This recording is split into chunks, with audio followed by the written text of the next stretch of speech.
Hari tu Abang Boy ada cover satu story tentang seorang tycoon minyak yang gila-gila punya kaya. Korang bayangkan pada awal 1900, pakcik ni berjaya mengumpul sebanyak $1 bilion. Ini tahun 1900 tau. Serius, 10 generasi pun makan tak habis guys. Nama pakcik tu adalah John Rockefeller. Video kali ni Abang Boy nak cover keluarga lain pula. Kalau dekat US, Rockefeller punya kawasan. Tetapi dekat Europe, kawasan jajahan lain pula. Ada satu keluarga yang kontrol semuanya. Dikatakan keluarga ni lah yang menjadi tangan-tangan gaib di belakang setiap peperangan yang berlaku di Europe. Even raja dan pembesar negara pun datang menyembah diorang ni. Hari ni Abang Boy akan membahas satu keluarga yang Abang Boy yakin semua orang pernah dengar. Keluarga tu adalah keluarga Rothschild. So kalau korang dah ready, sediakan kuda siap-siap. Tenang, chill, let's roll.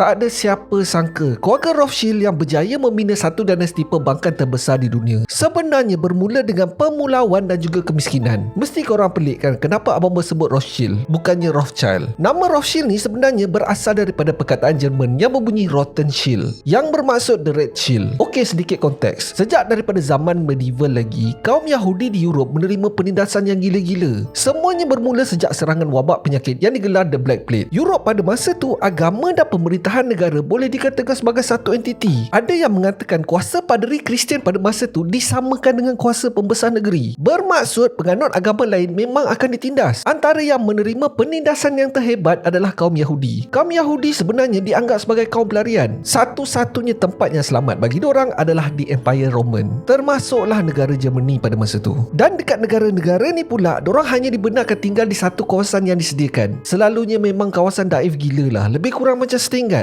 Di bandar Frankfurt, Germany, daripada tahun 1462, Yahudi hanya dibenarkan tinggal di satu jalan je. Jalan tu dikenali sebagai Judengasse ataupun Jewish Alley. Rumah dekat sini memang pack tak ingat lah. Korang bayangkan, satu rumah mungkin dihuni oleh 30 hingga 50 orang. Dan pada zaman tu pula, tak pakai nombor rumah. Rumah-rumah ni akan diletak papan tanda. Sebagai contoh, satu rumah mungkin mempunyai papan tanda berwarna biru, menandakan ini adalah keluarga kapal ataupun ship. Dan kemudiannya keluarga tu dikenali sebagai chief. Dan ada juga rumah yang mempunyai papan tanda berwarna kuning, menandakan ini adalah rumah keluarga Goldstone dan kemudiannya dikenali sebagai Goldstein. Sama jugalah dengan keluarga Rothschild ni. Rumah dia mempunyai papan tanda berwarna merah yang berbentuk seperti perisai, Rothschild, yang kemudiannya menjadi Rothschild. Bukan Rothschild Rothschild. Okey, berbalik kepada cerita. Dan di rumah yang mempunyai papan tanda berwarna merah ni lah, seorang bayi lelaki dilahirkan pada 23 Februari 1743 yang diberi nama Meyer Amschel Rothschild. Keadaan keluarga dia pada masa tu memang daif gila lah. Dekat dalam rumah tu dia tinggal bersama 30 orang ahli keluarga yang lain. Dan pada zaman tu pula, kaum Yahudi tak dibenarkan memiliki tanah, tak dibenarkan bertani, tak dibenarkan menjual buah-buah, raf tangan dan macam-macam lagi lah. Pada masa tu keluarga Rothschild memiliki perdagangan menjual kain. Itu pun tak boleh kain sebarangan tau. Kain sutera memang diharamkan untuk diorang dijual. So boleh bajet lah, pendapatan diorang sekeluarga ni memang cukup-cukup makan je. Dan semasa membesar, Meyer ni rasa tak puas hati. Dia mempersoalkan sistem yang menindas kaum Yahudi. Apa salah dia sampaikan dia tak boleh nak berjaya? Meyer ni tak pernah duduk diam. Ada je akal dia nak buat duit. Tapi entah macam mana dia dapat tahu daripada salah seorang daripada kenalannya bekerja di sebuah bank di Hanover. Dan dengan menggunakan kenalan ni, pada tahun 1757, Meyer berjaya menjadi anak murid kepada Jacob Wolf Oppenheimer, seorang CEO bank terbesar di Hanover pada masa tu. Dan di sinilah Meyer belajar cara untuk berdagang di pasaran asing dan juga pertukaran wang. Selepas Meyer habis menuntut, dia balik semula ke Frankfurt pada tahun 1763. Elok masa dia sampai tu, golongan bangsawan dekat Frankfurt ni memang tengah gila-gila jadi kolektor shilling emas dan juga barangan antik. Memang ngam lah. Dengan menggunakan ilmu yang dia belajar, Meyer telah menjadi orang tengah dalam sesi jual beli barangan ni. Tugas dia mudah je geng. Dia bertindak sebagai ejen untuk mencari barang-barang yang diperlukan. Kiranya dia bertindak macam orang tengah lah.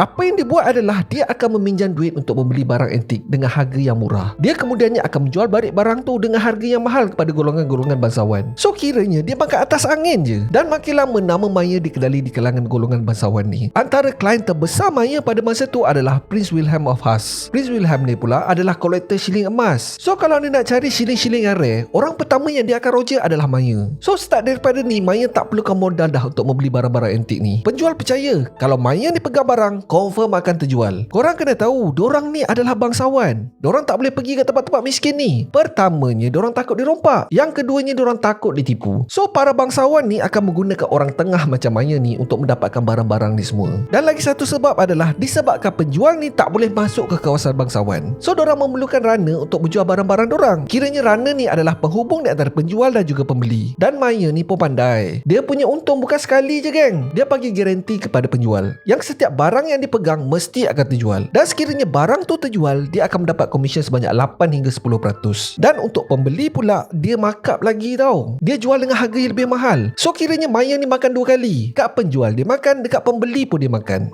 Kenyang mat. Dan pada tahun 1782, Maya dah berjaya mengumpul harta yang banyak. Dan disebabkan reputasi dia sebagai seorang yang jujur, dia telah diberi tanggungjawab untuk handle harta kekayaan Prince William. Maya telah diberi pangkat Hofjuden ataupun Kokju. Dan dia pula bukan handle benda biasa-biasa tau. Maya dan keluarganya akan mendapat perlindungan daripada Prince William. Kerja Maya ni pun bukan mudah juga. Dia diberi tanggungjawab untuk handle collection cukai dan juga memastikan tak ada kehilangan ataupun kecurian. So boleh dikatakan pada masa ni si Maya ni memang gila-gila punya kaya lah. Itu tak termasuk lagi daripada income daripada servis pinjaman. Disebabkan agama Kristian melarang aktiviti pinjaman riba. So hanya kaum Yahudi je yang boleh beri pinjaman kepada rakyat. Kiranya macam Maya ni membuka agensi along lah. Dia bagi pinjam dengan interest. Tetapi tugas untuk manage harta kekayaan Prince William ni menjadi makin sukar bila peperangan berlaku. Masa ni tentera Napoleon daripada France nak conquer Prussia. Tetapi Maya ni dah ready dah. Dia dah tahu dah apa akan jadi. Maya fikir Frankfurt ni tak cukup besar untuk cita-cita dia. Kalau boleh dia nak kontrol seluruh Europe. Dan pada tahun 1798, dia telah menghantar anak ketiganya yang bernama Nathan untuk menubuhkan perniagaan di kota London. Pada masa ni, kota London memang pesat membangun guys. Boleh dikatakan Great Britain pada masa ni adalah satu global superpower. Dorang monopoli jalan laut daripada negara-negara Asia. Pada masa Nathan sampai tu, Maya hanya bagi duit belanja sebanyak 20,000 pound je. Dia bagi cabaran dekat Nathan.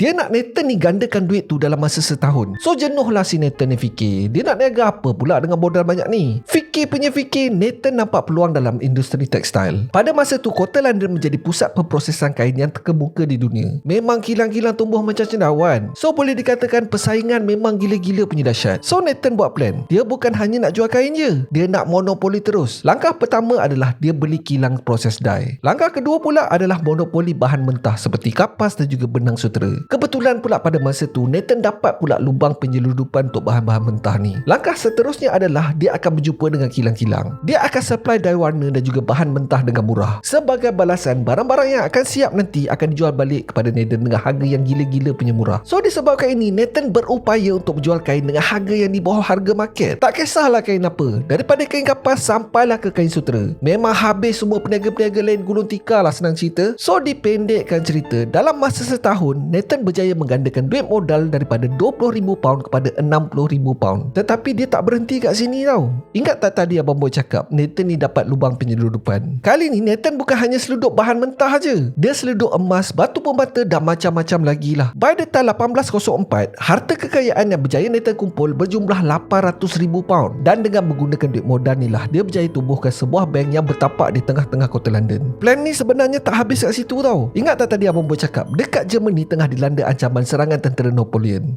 Dengan menggunakan modal daripada bank yang bertapak di kota London, Maya telah mengarahkan Nathan pinjamkan duit untuk kerajaan British bagi melawan tentera Napoleon. Tetapi malangnya, sebelum habis peperangan, Mayor Rothschild telah mati pada tahun 1812. Tapi sebelum dia mati, dia mengarahkan 3 lagi anak lelakinya untuk menubuhkan cawangan di serata Europe. Abang yang paling tua bernama Amschel Jr. handle cawangan di Frankfurt. Anak kedua yang bernama Salomon berpindah ke Vienna. Anak ketiga pula adalah Nathan. Anak keempat yang bernama Karl berhijrah ke Naples dan menubuhkan CMD Rothschild and Figli. Sementara anak paling bongsu yang bernama Jacob menubuhkan cawangan Rothschild di Paris. Kelima-lima cawangan ni bergabung di bawah satu bumbung tau. Kelima-lima adik-beradik ni digelar Five Arrow ataupun 5 anak panah. Diorang punya network tu memang menyeluruh. Pada zaman tu, kemailah punya susah nak menyampaikan maklumat. Kena ada postman berkuda, kena pakai merpati. Tetapi keluarga Rothschild ni sanggup menghabiskan duit untuk menubuhkan sistem maklumat yang terkini. Keluarga Rothschild tahu informasi lebih penting daripada emas dan juga permata. Dengan mengetahui informasi lebih awal, diorang boleh membuat keputusan yang tepat sebelum orang lain. Diorang akan invest dekat stock market lebih awal tau. Sebagai contoh berita kekalahan Napoleon, keluarga Rothschild tahu pasal kekalahan tentera Napoleon 24 jam sebelum sampai ke telinga masyarakat. So dia belilah saham awal-awal. By the time berita tu sampai ke telinga masyarakat, harga saham terus meroket. Dan dekat sinilah dia orang buat untung. Dan bila kerajaan France dah kalah, untuk membina balik sebuah kerajaan menelan belanja yang banyak. So Jacob yang handle cawangan dekat Paris terus menawarkan pinjaman kepada kerajaan France. Tetapi bukan pinjam saja-sajalah. Pinjaman tu akan dikenakan interest yang gila-gila. Korang just fikir, mula-mula Rothschild bagi dana dekat tentera British untuk melawan tentera Napoleon Napoleon tau. Dan bila tentera Napoleon kalah, kerajaan France diambil alih oleh anak kepada Napoleon Bonaparte. Rothschild meminjamkan pula kepada kerajaan France untuk membina kerajaan. So basically kiri kanan dia sapu guys. Memang tak pilih bulu. Bukan tu je, Rothschild ibu memberi pinjaman kepada bangsawan dan juga raja-raja, seperti Raja Leopold pertama di Belgium dan juga Raja Francis, iaitu raja terakhir untuk Empire Roman. Tak kisahlah kerajaan mana yang musnah silih berganti, Rothschild lah yang pertama untuk memberi pinjaman. Boleh dikatakan organisasi Rothschild ni dah satu level dengan Bank Dunia pada masa tu. Dan disebabkan ini, kelima-lima orang adik-beradik ni telah diberi gelaran Baron. Bukan setakat tu je. Kalau sebelum-sebelum tu masyarakat Yahudi di Eropah hidup dalam penindasan. Diorang tak boleh ada tanah, diorang tak boleh kumpul aset, tak boleh beli rumah, tak boleh berniaga bebas macam orang lain. Tetapi lepas Rothschild mendapat gelaran, semua penindasan tu telah dimansuhkan. Kelima-lima cawangan bank ni berjaya mengumpul harta yang gila-gila punya banyak lah. Sebagai contoh, pada permulaan penubuhan Bank Rothschild di Paris pada tahun 1920, modal yang ada pada masa tu sebanyak 5 juta pound je. Dalam masa 30 tahun, cawangan tu telah berjaya mengumpul harta sebanyak 500 juta pound. Tetapi Rothschild ni bukan setakat bagi loan je,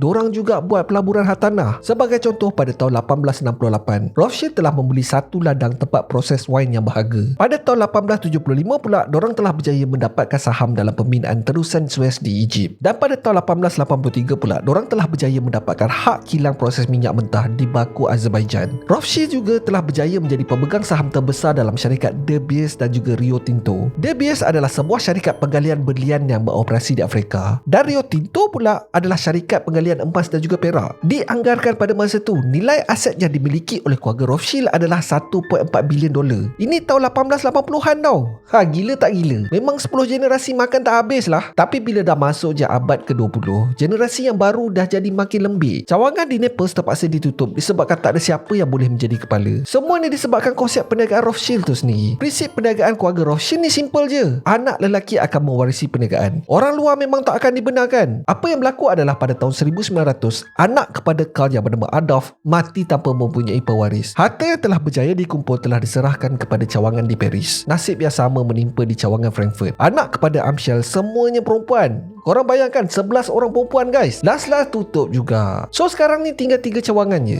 London, Paris dan juga Vienna. Tetapi itu pun ada masalah juga. Pada tahun 1938, tentera Nazi telah berjaya menawan kebanyakan negara-negara Eropah. Penyudahnya, Rothschild terpaksa menjual operasi perbankan dorang dengan harga yang murah gila. Dan memandangkan Rothschild ni adalah orang Yahudi, so memang dorang tak ada pilihan lain. Dengan membekalkan apa yang ada, ramai yang telah berjaya melarikan diri ke tempat yang selamat. Tetapi dalam kelam kabut tu, salah seorang daripada ahli keluarga Rothschild telah berjaya ditangkap oleh tentera Nazi, iaitu Nathaniel Rothschild. Keluarga Rothschild terpaksa membayar wang tebusan sebanyak 12 juta dolar. Kalau kita convert dengan nilai inflasi hari ni lah, nilai itu bersamaan dengan 370 juta dolar USD tau. Menjadikan nilai tebusan termahal dalam sejarah. Semua harta benda dan juga aset telah dirampas oleh tentera Nazi. Dilaporkan sebanyak 5,000 barang telah dirampas. Antaranya adalah lukisan-lukisan dan juga ukiran yang bernilai jutaan dolar. Dikatakan dalam salah satu sesi rampasan, Hitler dan Hermann Göring ada sekali untuk memilih awak mana yang diorang nak ambil balik. Satu-satunya cawangan yang berjaya bertahan sampai ke hari ini adalah cawangan di kota London. Hari ini syarikat perbankan Rothschild hanya menjadi penasihat kewangan untuk keluarga di Raja Britain. Sampai ke hari ini, keluarga Rothschild hidup low profile tau. Diorang tak muncul dekat TV ataupun berita. Tak ada siapa pun tahu berapa sebenarnya nilai harga dan juga aset diorang. Dikatakan keluarga Rothschild sorokkan harta diorang dengan menggunakan syarikat palsu yang bermula di Switzerland. Selepas daripada Switzerland tu, tiba-tiba jadi hilang. Tak ada siapa tahu duit Rothschild ni pergi mana. Mana diorang sorok harta diorang pun tak ada siapa yang tahu tau. Diorang ada saham dalam kebanyakan syarikat-syarikat besar yang kita dah dengar hari ni. Tetapi yang interestingnya, kalau korang buka majalah Forbes, korang takkan nampak nama Rothschild pun dekat situ. Diorang langsung tak ada dalam list senarai orang terkaya di dunia. Macam itulah punya hebat diorang sembunyikan harta diorang. Ada juga desas-desus yang mengatakan diorang adalah tangan-tangan gaib yang kontrol setiap sesuatu. Diorang mengauk untung bagi setiap konflik dan peperangan yang terjadi pada hari ini. Ada juga yang mengatakan diorang adalah daripada Freemason. Sama ada betul atau tidak, wallahu alam. Seperti biasa, Abang Boy nak dengar pendapat korang pula. Kasih komen dekat bawah. So that's it for today guys. Terima kasih sebab tengok video Abang Boy sampai habis. Kalau korang suka dengan video ni, Abang Boy sangat-sangat appreciate kalau korang boleh belanja Abang Boy satu like, dan mungkin juga korang boleh consider to subscribe dan tekan bell notification button tu supaya tak terlepas video Abang Boy yang akan datang. So akhir kata, jangan nakal-nakal, be awesome, stay creepy. Assalamualaikum.